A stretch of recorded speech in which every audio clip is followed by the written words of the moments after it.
Hello and welcome to another edition of Obscura Undead Reviews. This week we are doing Hueco and their latest, and I think 7th album, Canciones de Oscuridad y Desaliento, which is, what is that?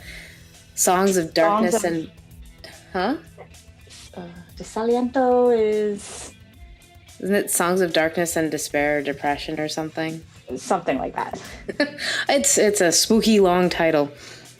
So just give you a little bit of background on this band. It is a 5-piece lineup out of Mexico. They formed in 1995. They have a pretty respectable catalog underneath their belt, but the lineup as it stands is Ivan Cedillo on guitars, Ruben Oliveira on bass, Javier Cos on piano, Denovan Herrera on drums, and Jose Hernandez Rives. I might have written that down wrong. We got some of our... No, that's right. It's Jose Hernandez Rives on vocals and programming.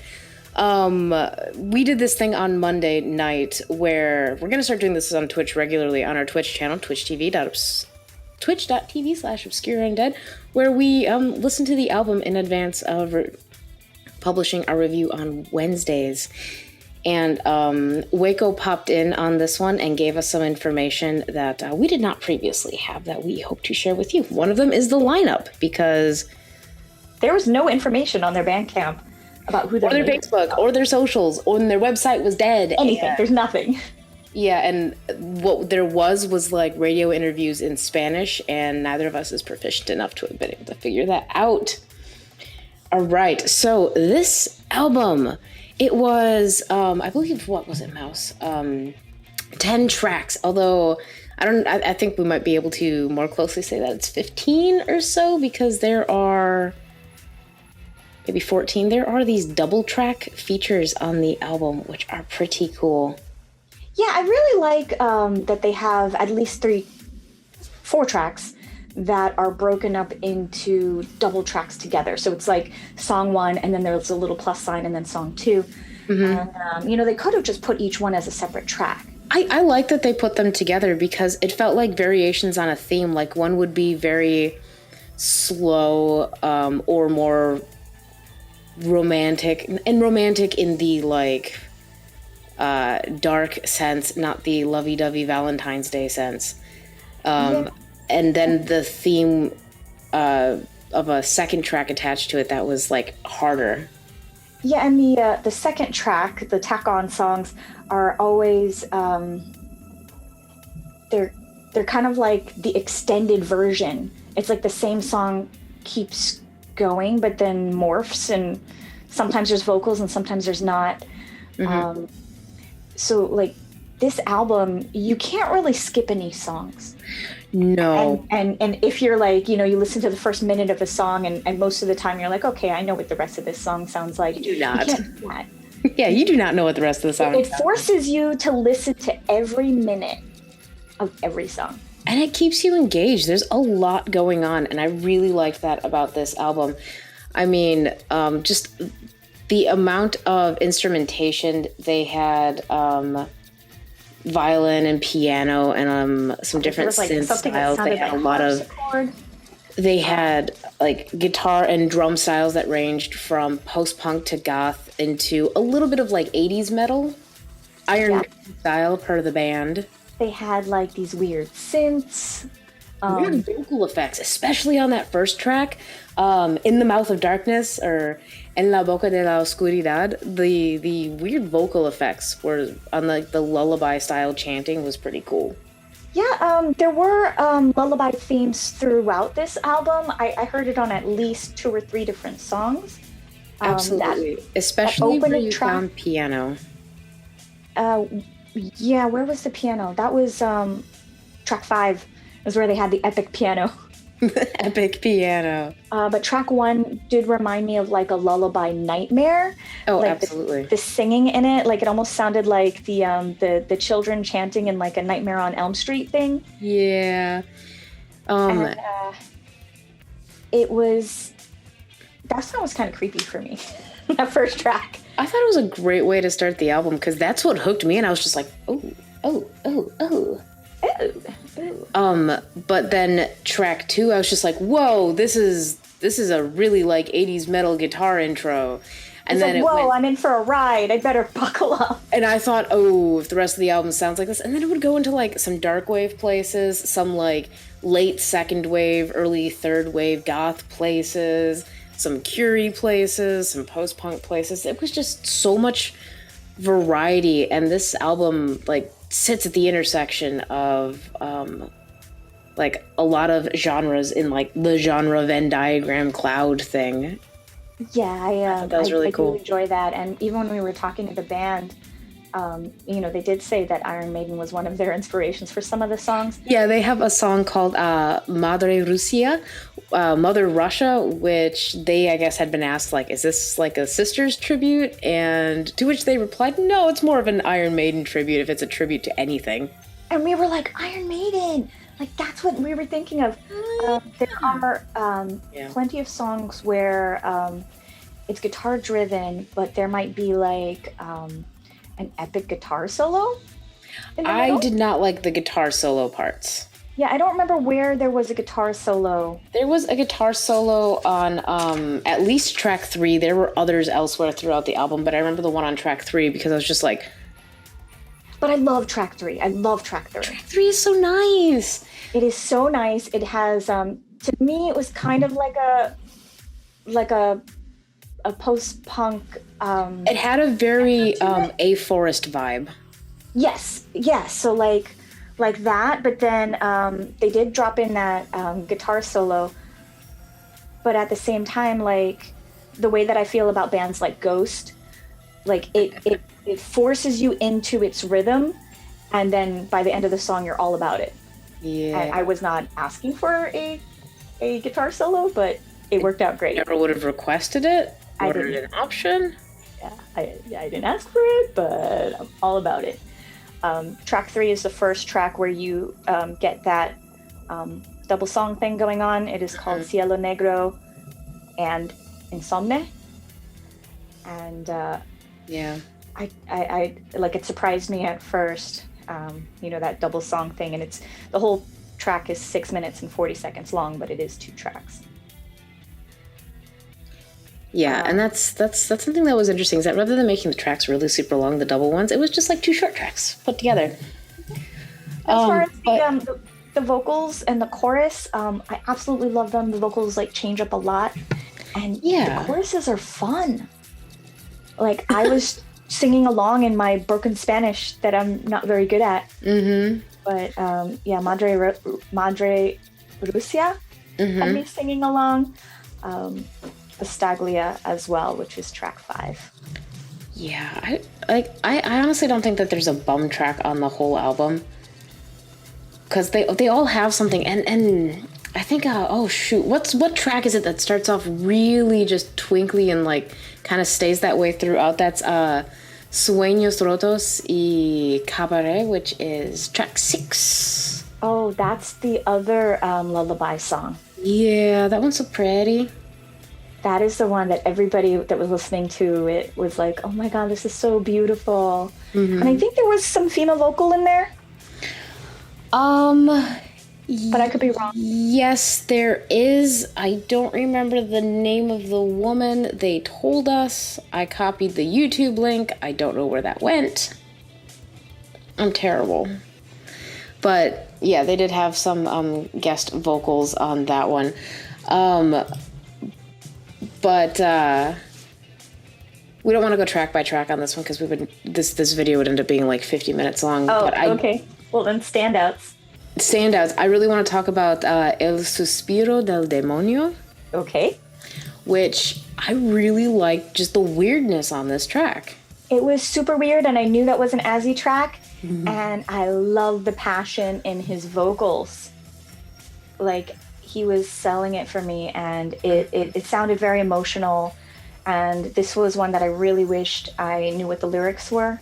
I feel that way for the whole album because with the title as epic as songs of darkness and depression. Actually, I just noticed that there are lyrics available in the Bandcamp all in Spanish, and we could just drop that in Google Translate. Oh, nice! Yeah. Shoot, we should have done that. This is what happens sometimes when we get when we get promo copies, because full disclosure, we got a promo copy of this. I don't know if YouTube requires us to fucking announce that. It probably does. I don't know. We don't make money off this shit. Nah. But we received a promo copy of it that did not include the lyrics, and so that's our bad. But now it is available on Bandcamp. And we can go look at them. Yeah. The standout track for me was Red Devil and Templanza. Mm-hmm. Double track. It surprised me with some weird synths. And it reminded me of like the Dario Argento movies with the band Goblin making all these weird like sci-fi movie synths. And it comes at the end of Red Devil, and then Templanza starts, and it continues with that synth, and it's just awesome. That's a repeatable one for me. Yeah. And then there's the last track, Hypnosis y Dice. We don't really know. They're letters, DYC. The letters DYC. Yes. Which Maus asked, what does this mean? And we found out that this track is dedicated to shoot, what is his name? Carlos and his partner Diana. And Carlos was a Mexico City photographer who did a documentary on the scene in Mexico City, and he died, what was it, last year, the year before? I don't remember. He said he passed away 2 years ago, and Diana was his partner, so that DYC is Diana E. Carlos. Yeah, so that's so sweet. Super cool. That's so sweet. Yeah. I did take a look at that documentary. It's all in Spanish. Really? Can you send me the link? We should put the link in the description. We should put the link in the description. The documentary is called Lo que cuentan las sombras. Las sombras. When you count on son sombre. No, I don't know. I don't know, but it's kind of like an interview style documentary where a bunch of folks are talking about stuff and things in Spanish. We'll drop a link in the description. Stuff and things in Spanish is the official term for it, yes. I don't know what else to say, because I can't understand most of it. But I adored this album. It is, like we said, it's very multi-layered. Yeah, very intersectional. You have sound-wise. You have tons of instruments going on. It's over the top. There's some crazy embellishments to it, like those, the harpsichord, the piano, the guitar solos, the weird vocals, and nothing is consistent. Every song is different, and every song is cool and weird and beautiful. Right, which honestly is an impressive feat. You've been making music for 25 years. Sometimes a lot of bands, they fall into, okay, we know our formula, we're going to keep doing things in that formula, but I like that this album didn't have that vibe. I loved that. This is so refreshing because we have listened to so many albums where it's like a band is really good at writing one song and then the whole album is that one song. Done very, very well. But it makes it so that with an album like this, it makes it easy to sit through an hour because you don't realize it's been an hour because I had no idea it was just a journey. I had no idea. Yeah. Whereas an album that's 10 tracks long, where it all feels like kind of variants on the same elements or one song style that Maus referenced. An hour is way too long, and we struggle to review albums like that because there's not much to think about, there's not much to talk about. It's just sort of the thing that you put in the background and you chime in for the choruses, but not this album. Yeah, so that is Hueco's Canciones de Oscuridad y Desaliento. It came out on February 5th? 13th, excuse me. February 13th this year. We will put a link to it down in the description. And, you know, if you listen to it with us on Twitch on Monday, tell us what you thought of it. You know, synthesize your thoughts. It was good. We all came together and had a fun, spooky time. And if you haven't listened to it yet, go listen to it and come back and tell us what you think of it. Yeah. But in the meantime, until we see you next Monday on Twitch, we will be listening to the latest 4 tracks from Un Hombre Solo, who is an artist based in, I believe, Brooklyn, New York. And we'll be listening to a few selections from his back catalog as well, because the LP is only 11 minutes long. So, you know, we're gonna pad that out with some older stuff. Yeah, it'll be great. Sounds great. But the whole point of the Mondays is, you know, we want to listen to it and talk with people about it. Hopefully the band shows up. That's always cool. And that's over on our Twitch Mondays at 8 p.m. EST, twitch.tv/Obscura Undead. You can follow us there also for shit on Wednesdays, where we do a New Music Radio, and Fridays, where we have our virtual club. You can also follow us on Facebook, Twitter, I said Twitter, Instagram. And if you want to, you know, throw a few bucks to support us, you can join our lovely Patreon followers. We're Obscura Undead on patreon.com as well. And as always, we really do want to thank not just the folks who watch, but the folks who do support us in some monetary fashion. It you know, helps keep the show going, helps keep us in music when we aren't so fortunate to get promo copies. Yep. Maus agrees. I agree. I kind of just started and just went with our whole outro. Yes, you did. You did the whole intro as well. Oh, sorry, my bad. I'm just feeling very talkative today. So with that all said, with special thanks to our top supporters on Patreon, and you know, come hang out with us on our Discord. We have a section for non-Patreon members, but if you know, want to see pet pics and cooler stuff, you know what to do. And we'll see you around. We'll see you guys next week or on Monday. Awkward goodbye. Bye.